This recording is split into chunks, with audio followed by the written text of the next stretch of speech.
여러분 안녕하십니까? 신기한 한자 공부. 오늘은 이슬로를 보겠습니다. 드러날 로 또는 드러낼 로라고도 합니다.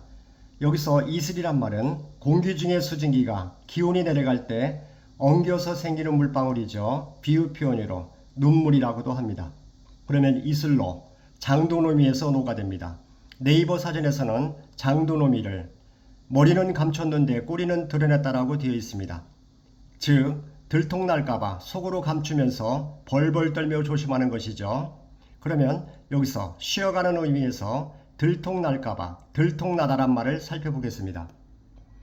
들통나다, 이것은 들키다란 말이죠. 비밀이나 잘못된 일이 드러나는 것입니다. 들통, 양동이. 들통은 보통 양쪽 옆에 손잡이가 달려있는 그릇이니 두 손으로 들 수 있습니다. 양동이는 물통이라고 하는데 한 손으로 들 수 있도록 손잡이를 아치형, 즉 곡선형으로 단 들통이라고 보면 되겠습니다. 바켓스란 말도 쓰는데 영어 BUCKET를 일본식으로 발음한 것입니다. 들통나다. 이 말은 들통을 드러내면 그 자리 바닥에 있었던 것이 무엇이 있었는지 바로 알 수 있다는 데서 생긴 말이죠. 들통나다. 그러면 이슬로를 살펴보겠습니다. 위에 한자에서 비우자가 붙습니다. 총 21액입니다. 여기서 장도노미, 한자를 보면 감출장, 머리두자, 드러낼로, 꼬리미가 쓰였습니다. 잠시 장도노미에 대해서 살펴보겠습니다. 쫓기던 타조가 머리를 덤불에 쳐박고 꼬리는 숨기지 못한 채 쩔쩔매는 모습을 장도노미라고 합니다.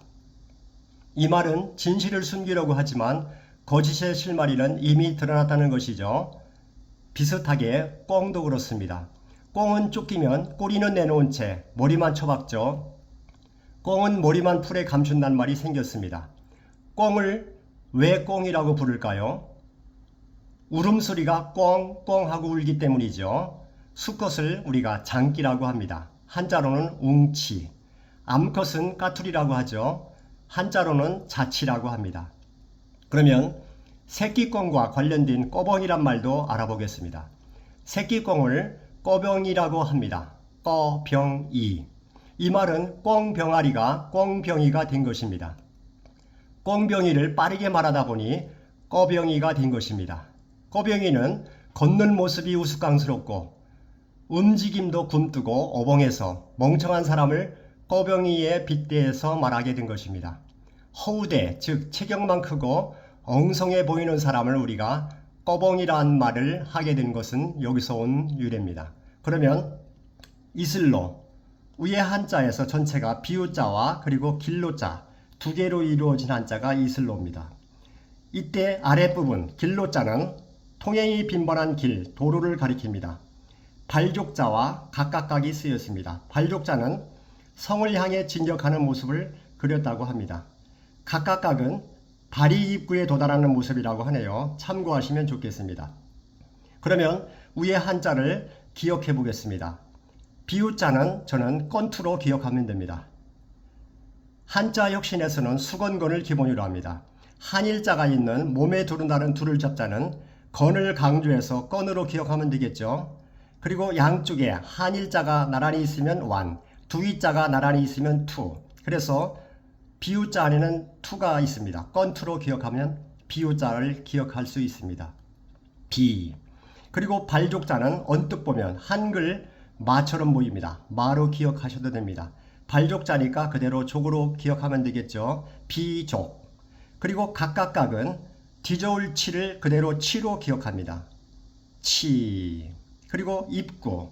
이것을 받침으로 기억합니다. 기억, 니은, 디귿, 미음. 그러면 침이 되겠죠. 한자 혁신 1급 3,500자를 마칠 때까지 계속 각각각은 침으로 기억하시면 됩니다.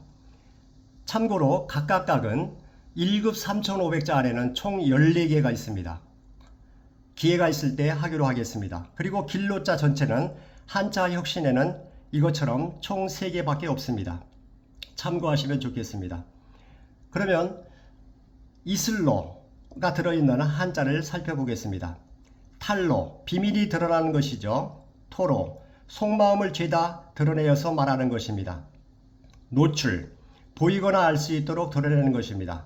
폭로, 남의 비밀, 비행을 남들에게 드러내는 것이죠. 피로연, 여기에도 이슬로가 쓰였습니다.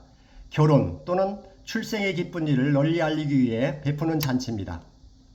노숙자, 일정한 거처 없이 한대, 즉 지붕이 없는 밖에서 자는 사람을 노숙자라고 합니다. 풍찬노수, 바람을 먹고 이슬에 잠을 잔다는 것이죠. 즉 객지에서 많은 고생을 겪는 것입니다. 풍찬노수. 마각노출도 있습니다. 말의 다리가 드러나는 것이죠. 숨기려던 정체가 드러나는 것입니다. 마각노출. 이때 마각은 한자로 악마의 뿔, 마각이 아니고 말의 다리를 의미하는 마각입니다. 이 말은 중국에서 말을 대신하는 전통곡을 하는데 말 배역을 맡은 사람이 실수해서 자신의 다리를 관중들에게 드러내 보인 데서 진짜가 아니고 사람이 분장한 것이 들통나게 되어서 사실을 드러내다 또는 정체를 드러내다 라는 말로 쓰였다고 합니다. 참고하시면 좋겠습니다. 그러면 위의 한자를 다시 보겠습니다. 비우자는 비, 발족자는 조, 그리고 각각각은 침, 비족침 이렇게 기억하시면 됩니다. 발음하시기 전에 족치다, 견디지 못하도록 매우 나무라는 것이죠. 꾸짖는 것입니다. 비를 족치는 이슬로, 비를 족치는 이슬로, 이슬이 대단하죠. 이슬에게도 잘 보여야겠습니다. 비를 족치는 이슬로, 이슬로 비를 족친다. 발음해 보겠습니다. 비족침 비족침 이슬로, 비족침 비족침 이슬로, 비족침 비족침 이슬로. 정확하게 써보겠습니다. 하나, 둘, 셋, 넷, 다섯, 여섯, 일곱, 여덟, 아홉, 열, 열하나, 열둘, 열셋, 열넷, 열다섯, 열여섯, 열일곱, 열여덟, 열아홉, 스물, 스물하나. 그래서 21액입니다. 비족침, 비족치는 이슬로, 이슬로 비족침, 비족침 이슬로. 감사합니다. 좋아요, 구독 부탁드리겠습니다. 복 많이 받으세요.